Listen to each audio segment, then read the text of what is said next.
Salut à tous, on va faire un petit peu le point électrique pour le projet du buggy. La pièce la plus importante, puisqu'on a eu quelques surprises d'accélérateur bloqué, c'est le coupe-circuit quoi, avec ce qu'on mettra au bras. Parce que franchement, mon frère et moi on s'est fait peur, on a eu notre tour tous les deux de l'accélérateur bloqué avec le 500 et franchement c'est conseille pas quoi. Alors après on va utiliser un petit power panel. Donc on aura le contact, là le démarreur hein, bien sûr. Bon c'est l'AliExpress hein, mais c'est nickel hein, franchement pour l'utilisation qu'on va en avoir.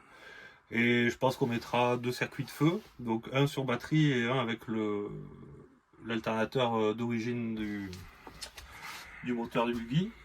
Et on mettra un inter pour couper les feux arrière, que si jamais il faut faire quelque chose, au moins on ne voit pas. Voilà, hein, bon tout ça il faut le protéger avec une petite boîte à fusible. Hein. C'est vrai que c'est quand même important, voilà. On aura besoin d'un contacteur pour faire la coupure générale qui sera commandée par cet interrupteur, donc il coupera la batterie et tout ça. Le démarreur, lui, il est alimenté en direct, donc on a besoin quand même d'un relais pour pouvoir démarrer avec le bouton poussoir et commander la puissance du démarreur, hein, bien entendu. Et toujours sur l'AliExpress, on a trouvé un petit truc intéressant. Donc en fait, c'est une jolie jauge avec un compteur de vitesse, un compte-tour et une jauge pour le carburant. Ce qui est intéressant, c'est qu'on peut le paramétrer, par exemple le compte-tour sur le nombre de cylindres et tout ça. La jauge, on peut la paramétrer sur différents types de valeurs, parce qu'elles sont toujours différentes. Et ce qui est bien, c'est qu'on n'a pas besoin de câble. En fait, c'est un compteur GPS en 12 volts, avec une antenne. Donc du coup, ça sera parfait pour notre utilisation, et au moins, on aura la vraie vitesse.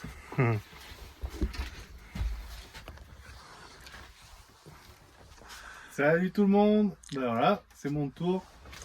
Ben moi je vais vous parler du 600 XT, on vous en avait parlé déjà, donc ça y est, on a récupéré le cylindre.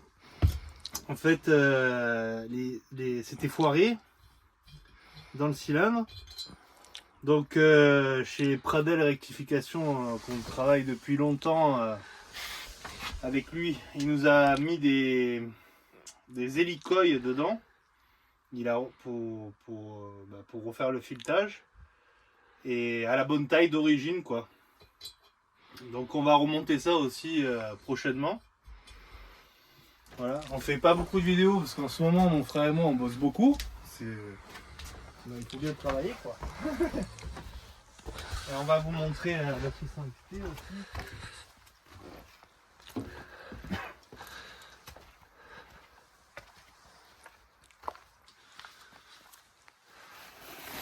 Donc voilà, on va remonter ça prochainement. Là, on avait tout. Du coup, il y avait une fuite au joint de culasse, quoi. Un petit piston, Voilà. un petit mono. Et l'huile, elle sortait bien du coup. Ça avait été refait, mais remontait vraiment à l'arrache, quoi. Ouais. Malheureusement.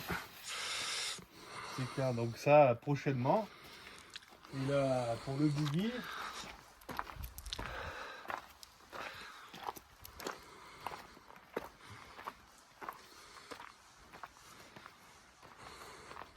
Ben donc le tableau de bord sera là. On va renforcer. L'autre fois, on l'avait rallongé et tout. Si vous avez suivi les autres épisodes. Et on va renforcer tout ce qu'on a soudé, tout ça. On va mettre des U ou on sait pas encore. Bon, ça bouge pas, mais c'est tellement puissant qu'il cabre quand on accélère. Donc voilà. On va avoir la semaine prochaine l'arbre. On a refait faire un arbre taillé dans la masse, complet. Si vous avez suivi les autres vidéos, ça avait cassé. Enfin, il y a trop de puissance, quoi. Donc ça va être sympa. Et voilà. Après,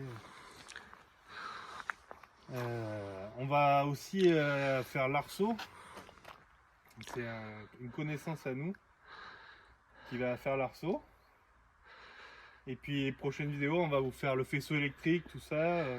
Certainement, on va commander une rampe de phare. Voilà, ça va être sympa. On va mettre un siège baquet réglable parce qu'on ne fait pas la même taille. Et voilà, ça va être vraiment sympa quoi.